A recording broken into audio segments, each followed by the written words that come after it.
Kenapa disebut bergabungnya Indonesia dalam Board of Peace atau Dewan Perdamaian ini melanggar konstitusi? Karena eksplisit di pasal 11 Undang-Undang Dasar disebutkan bahwa Presiden ketika menyatakan perang, perdamaian, dan perjanjian internasional lainnya harus melalui persetujuan dari DPR. Sangat eksplisit tuh. Berarti ini subjek pelanggar hukumnya adalah kalau dia tidak mau disebutkan itu adalah Board of War, kan ada isu perdamaian. Ya. Harusnya ketika mau menjalankan misi perdamaian dia harus nanya ke ke DPR kan? Board of War ya. Iya. Katakanlah ya, kita nggak usah debat soal perang ya. Soal perdamaian pun itu menjadi harus menjadi persetujuan DPR. Pelakunya berarti di sini kalau kita bilang terjadi pelanggaran hukum, ya presiden. Secara hukum presiden. Pelakunya di sini. Presiden tidak baca pasal 11 kayaknya ya, atau orang-orang sekitar presiden. Katakanlah ini bukan perang, bukan perdamaian. Katakanlah ini bagian dari perjanjian internasional sebagai konsekuensi dari tarif harga, perang dagang gitu ya. Katakanlah gitu. Disebutkan juga perjanjian internasional juga bagian harus mendapatkan persetujuan DPR.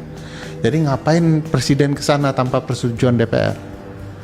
Dan perlu diingat ya, bahwa sehari setelah presiden menyepakati ini loncat ya dari BOP ke ART karena mereka nggak bisa dipisahkan ya.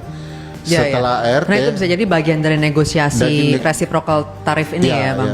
Perjanjian dagang timbal balik lah ya, ART itu.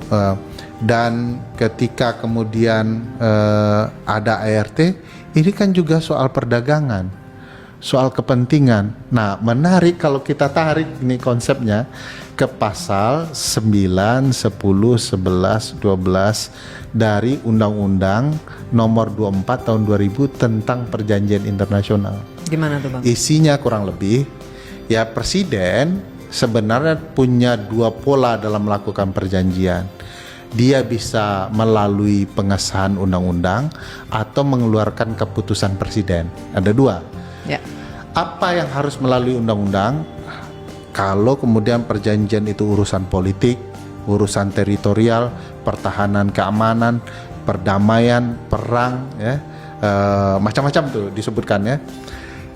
Kalau itu wajib hukumnya harus melalui pengesahan oleh DPR. Jadi selain persetujuan, kalian kalau mau pergi ya, kalau soal ini yang saya sebut 3 tadi harus melalui persetujuan DPR. Itu ada surat resmi gitu persetujuan dari DPR. Iya harus dong, nggak mungkin tampak sesuatu dokumen, yang kosong ya. Harus ada dokumen tertulis pasti. Ya, lalu presiden pergi tuh. Ternyata itu soal politik, perdagangan, hak asasi manusia, lingkungan hidup, perdamaian ya, teritorial dan lain-lain. Itu harus pulang setelah sepakat, diratifikasi oleh DPR dalam bentuk undang-undang. Di luar itu boleh melalui keputusan presiden. Nah kita sebut aja lah agreement on reciprocal trade itu dan BOP itu ada korelasinya dengan perang, perdamaian, hak asasi manusia, lingkungan. Perjanjian timbal balik ini ada bisnis tambangnya kan, lingkungan hidup, ada ruang bicara hak asasi manusia kan, karena orang mengait-ngaitkannya dengan Palestina, perang Iran dan segala macam. Itu juga menjelaskan bahwa kedua-duanya harus melalui persetujuan DPR dan pulang harus melalui pengesahan dalam bentuk ratifikasi undang-undang. Very clear.